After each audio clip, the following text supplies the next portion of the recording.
It's starting. Okay, so we're going to be looking at cell respiration. Cell respiration that occurs in eukaryotic cells. So within the eukaryotic cell, we have a cell membrane around. Then on the inside, we have cytoplasm, and this white area is designated by the cytoplasm. Then we have our mitochondria, which is this brown and purple little area here. And the mitochondria consists of an inner membrane, which is this line going around here, and the outer membrane. So it has a double membrane. Outer membrane goes around the outside, then the inner membrane goes on the inside. Now, in order to increase surface area, because surface area is very important for all of the enzymes that are responsible for these chemical reactions, we have these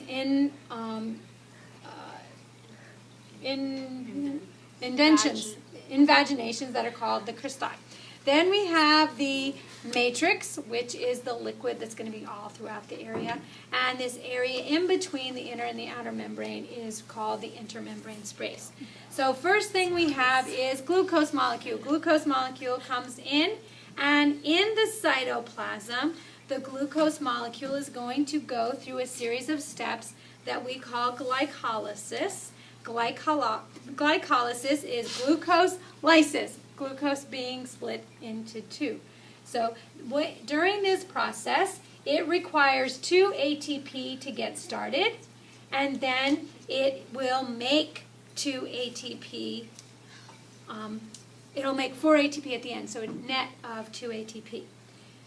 It will also take and reduce NAD and make 2 NAD, reduced NADs, and we will form 2 molecules of pyruvate. Okay.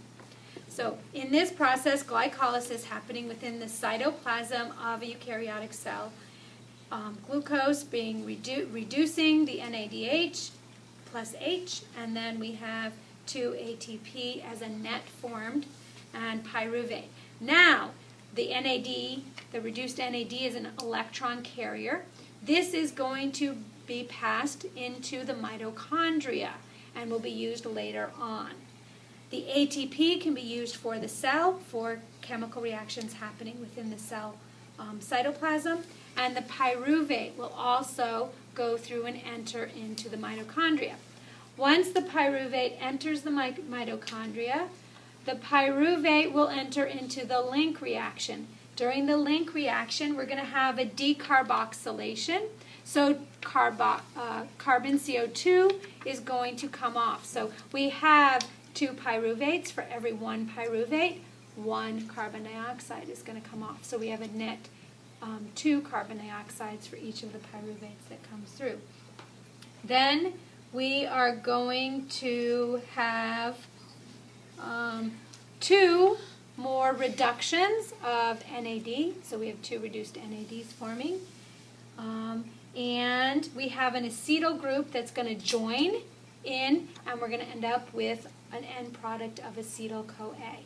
So this is the link reaction. Pyruvates coming in, decarboxylation, reduction of NAD, adding the acetyl group to end up with acetyl-CoA. The acetyl-CoA then is going to enter the Krebs cycle.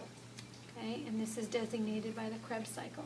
With the Krebs cycle, again, we have some oxidation reduction reactions, some decarboxylation, and we are going to end up with a total of 2 reduced FAD molecules. We're going to end up with 4 carbon dioxide molecules.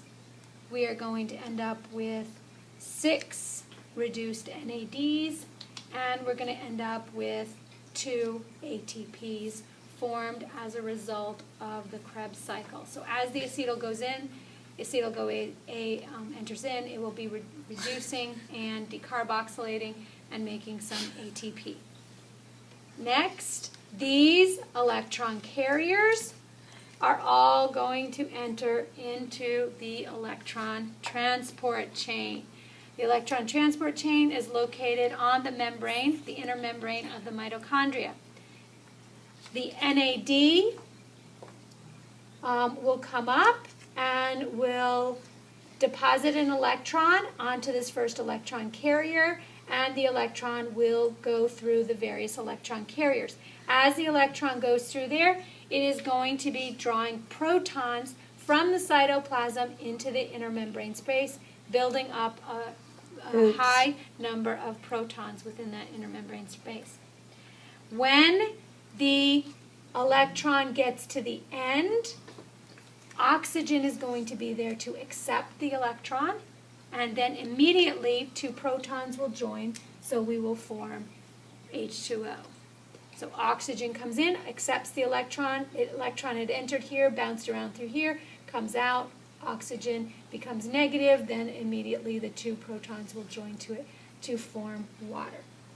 So we have those going through. Then the NADs will all enter here. The FADs will enter a little bit further on in the process. So as we go through, the process of chemiosmosis is happening. What's happening for that is we're getting a buildup of the proton. As this is built up, protons are going to follow the concentration gradient from greater to less than. As it goes through the ATP synthase, we are going to end up with ATP forming. This process here, if all of these are working efficiently, will form 34 ATP molecules in the electron transport chain. We form 2 here, 34 here. So having the oxygen makes a much higher net ATP formation than we could if we did not have oxygen forming. As far as phosphorylations go, the glycolysis is a substrate level phosphorylation. Krebs cycle is a substrate level phosphorylation. And our electron transport chain is an oxidative phosphorylation because we use oxygen at the end. Okay? So in our reaction, we started with glucose and oxygen.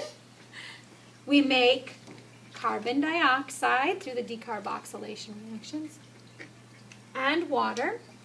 And if everything runs perfectly efficiently, we could end up with a maximum of 38 ATPs. Okay, if all of this goes great.